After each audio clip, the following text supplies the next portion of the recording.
네, 사주 재테크. 오늘은 이 오행의 합에 대해서 좀 살펴보도록 하겠습니다. 우리가 이제 이 사주팔자가 있는데, 이 사주팔자라고 하는 그 8가지 글자가 대운에 의해서 운이 바뀌기도 하지만, 그리고 각 글자들 간에 합하든지 아니면 충을 하든지 이런 작용에 의해서도 사주에 변화가 온다. 이렇게 보시면 되겠고요. 근데 이제 그 이 합충이 워낙 많아요. 그래서 일일이 모든 것을 다 알게 되면 그럼 오히려 아는 것이 많을 때 독이 된다고 해석하는데 좀 어려울 수 있습니다. 그래서 오늘은 우리가 지금 사주에서 많이 쓰이는 합에 대해서 먼저 살펴보고 다음 시간에 이제 충에 대해서 살펴볼 텐데 일단 합이 중요하다. 이런 말씀을 좀 드리도록 하죠. 그리고 뭐 유튜브니까 좋아요 그리고 구독 꼭 좀 눌러주시기 바라겠습니다. 자, 오행의 합 그것도 보도록 하죠. 자, 사주 명리학의 오행의 글자들 간에 서로 합하고 부딪히고 하는 작용을 가지면서 각가지 변화를 만들어내요. 이 변화하는 것들을 잘 이해하고 있어야지 이 사주 해석을 정확하게 할 수 있습니다. 이걸 모르면 그냥 한 20%, 30%그 정도밖에 이해를 못한다고 이제 볼 수밖에 없는 것이죠. 그래서 이제 먼저 오늘은 합을 볼 텐데 천간합이 있고 지지합이 있어요. 이거 두 개가 다 중요합니다. 이제 천간합의 원리도 알고 보게 되어 있고 그 다음에 지지합 중에서 삼합, 방합, 육합 이런 것들이 있어요. 모두가 다 쓰임새가 많습니다. 특히 천간합 같은 거를 잘 이해를 하고 있어야지 이 사주에서는 그 인종 내지는 끌어당기는 거에 대한 의미를 여러분들이 이해할 수가 있게 됩니다. 먼저 천간합을 보죠. 천간은 10개의 천간이 있죠. 갑, 을, 병정, 무기, 경신, 임계 이렇게 있는데 갑, 을, 병정, 무까지가 성장 단계고 그 다음에 기, 경, 신, 임, 계 이게 이제 성숙 단계라고 이제 이걸 불러요. 성장 단계와 성숙 단계가 하나씩 묶여서 합을 이루게 되는데 제일 먼저 갑기합이에요. 갑목과 기토가 합을 하게 되면 토의 기운으로 바뀐다. 갑기합토. 을경합은 금이 되고 병신합은 수가 되고 정임합은 목이 되고 무게합은 화가 됩니다.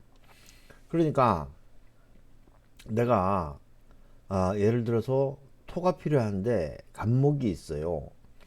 그러면 간목이 기토를 끌어올 수 있습니다.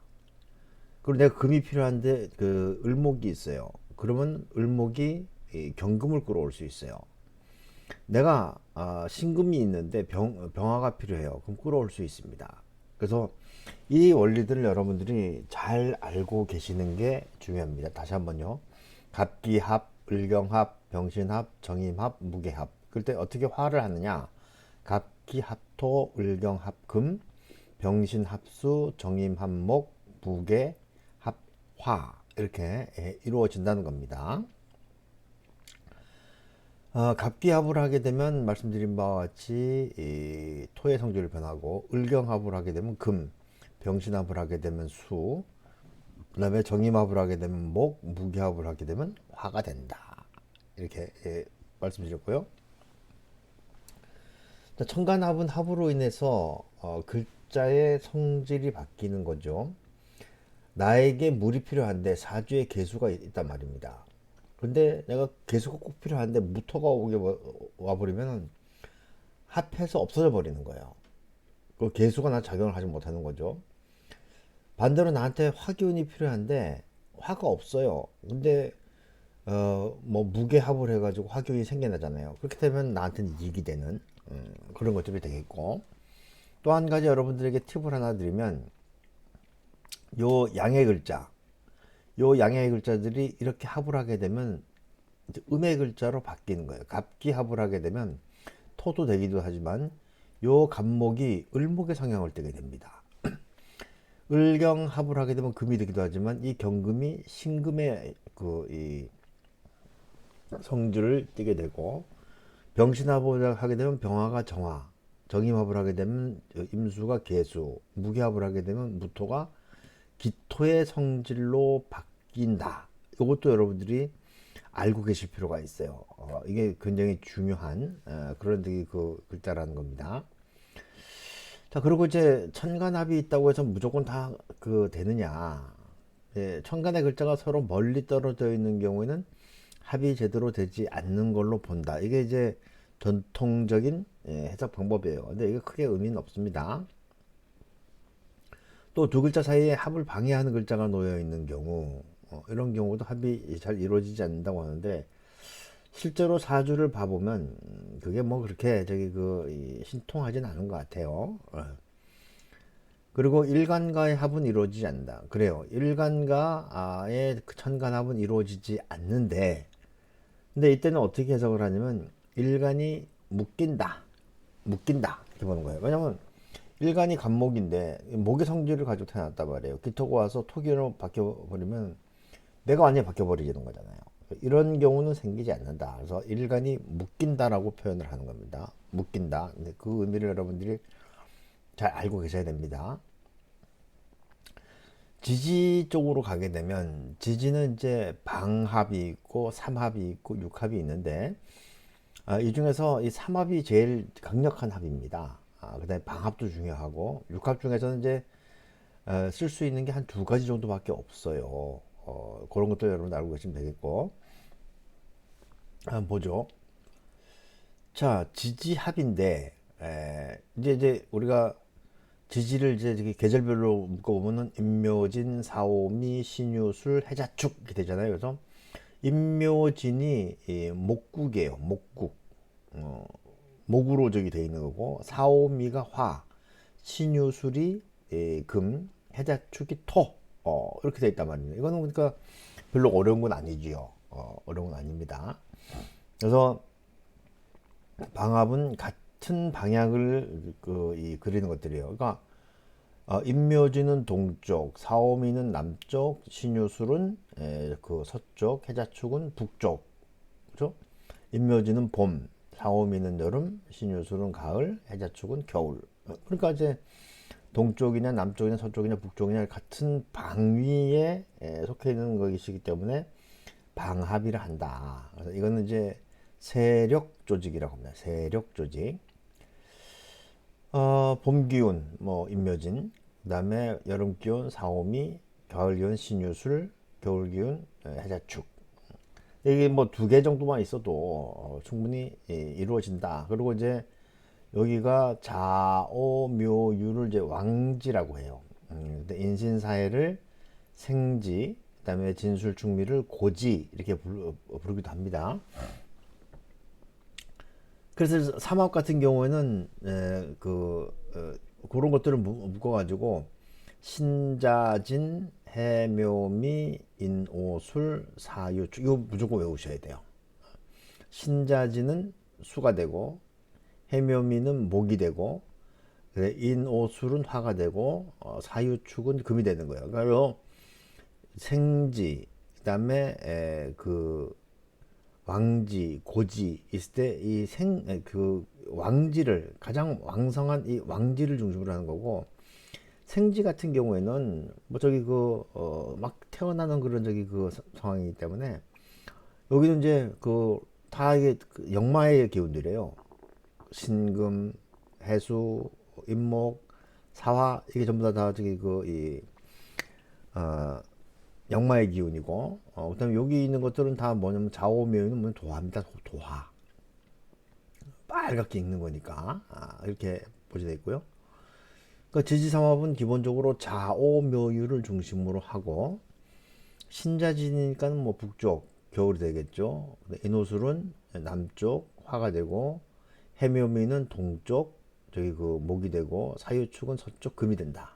이렇게 보면 되겠고, 삼합은 결성 조직이에요. 결성 조직. 그런 의미들을 잘 알고 계시면 되겠고, 작용운을 보면은 삼합이 제일 강력하다 이렇게 보시면 되겠습니다. 삼합은 원래 세 글자가 모두 있어야지 되지만 가운데 글자를 합해서 두 글자만 있어도 합이 된 것으로 보겠다.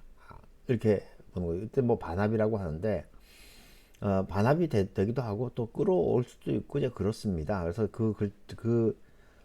내용들을 여러분들이 잘 외우고 있는 것이 중요하다라고 보시면 되겠고, 육합 같은 경우에는 작용이 크진 않아요. 하지만 그럼에도 불구하고 놓칠 수 없는 게 있는 거예요. 그러니까 여기 보면은 자축합, 인해합, 묘술합, 진유합, 사신합, 그 다음에 오미합 이렇게 되어 있는데, 자축합토, 인해합목, 묘술합화, 진유합금, 사신합수, 오미합화 이렇게 되는데, 실제로 사주를 봐보면 인해합하고 진유합, 요거 두 개는 굉장히 그 작용을 많이 한다, 이렇게 볼 수 있습니다. 그래서 그런 것들 여러분들이 잘 알고 계시면 되겠고, 육합은 상대적으로 삼합이라든지 아니면 방합에 비해서는 크게 작용력이 크진 않다라고 좀 보시면 되겠고, 사주 사례를 하나 잠깐 보면 이런 거예요. 보세요. 자, 이 친구는 기해년, 그 다음에 정축월에 을축일에, 그 다음에 신사 시잖아요, 그렇죠? 일간을 중심으로 해서 재도 있고 그 다음에 관도 있어요. 그러면 이제 재가 더 이 힘이 세냐 아니면 관이 더 힘이 세냐를 보는 거잖아요. 근데 쫙 보시면은 밑에는 축 해요. 그러니까 사유축, 해자축 이렇게 되는데, 사유축은 금이고, 그죠? 해자축은 수잖아요. 그러니까 수는 인수밖에 안 되는 거니까, 여기는 이제 재관, 이게 지금 중요하단 말이에요. 그러니까 이 친구는 뭘 따라가야 돼요? 강한 금. 그래서 관을 따라가야 한다. 재보다는 관을 따라가는데, 그 관이라고 하는 것이 뭐예요? 금이란 말입니다. 금. 근데 사유축 금이니까 여기에 뭔가 바퀴가 굴러간다든지 기계가 돌아가는 거와 비슷해요. 그래서 아마도 그 이과 쪽에 공대를 가지 않겠느냐 이렇게 해석을 하는 겁니다. 그러니까 이게 이 쓰임새가 그렇게 굉장히 중요하다, 그렇게 볼 수가 있겠고, 하나 하나 더 볼까요? 자, 이 사람은 개수인데, 그 다음에 좀 이제 무죄무관이란 말입니다. 무죄무관. 그렇죠? 자, 이렇게 되면 우리가 이제 갑갑이 있으니까는 뭘 끌어올 수 있어요? 기토를 끌어올 수 있죠. 그렇죠? 그러니까 목을 이용해서 이 기토를 끌어오니까 관이 되고, 여기 쟤는 뭐예요? 쟤는 바로 이제 그 화가 되는데, 화도 없잖아요. 화도 없고, 그 다음에 여기 있으니까 천간에 드러나줘야지 된단 말이에요.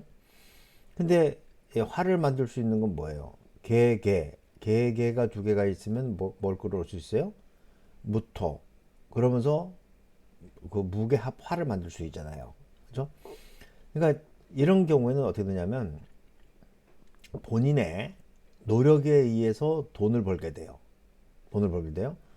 근데 본인하고 똑같은 게 있으니까 동업을 해야 한단 말이에요. 동업을 통해서 하는데, 근데 저는 이런 경우에는 동업을 하지 않도록 유도합니다. 왜냐면 나보다 더 위에서 앞에 있는 게 있단 말이에요. 그러니까 일원과 그 월주와 일주가 똑같잖아요. 그렇죠? 이렇게 되면 여러 가지로 해석할 수 있는데, 일단 그 재물로 본다면은 올 때 내 경쟁자가 나보다 먼저 가져가고 그다음 나한테 오는 거니까 동업을 해서 돈을 벌 수 있을 때 이 사람은 그 동업자에게 돈을 뺏기고 만다. 그래서 이제 뭐 동업하다 중리사니 하는 그런 일들이 생길 수가 있다. 이렇게 보는 겁니다. 그래서 천간합이라든지 지지삼합, 그다음에 방합, 육합 이런 것들이 어떻게 쓰이는지 살펴드렸습니다. 오늘은 여기까지 하도록 하죠. 고맙습니다.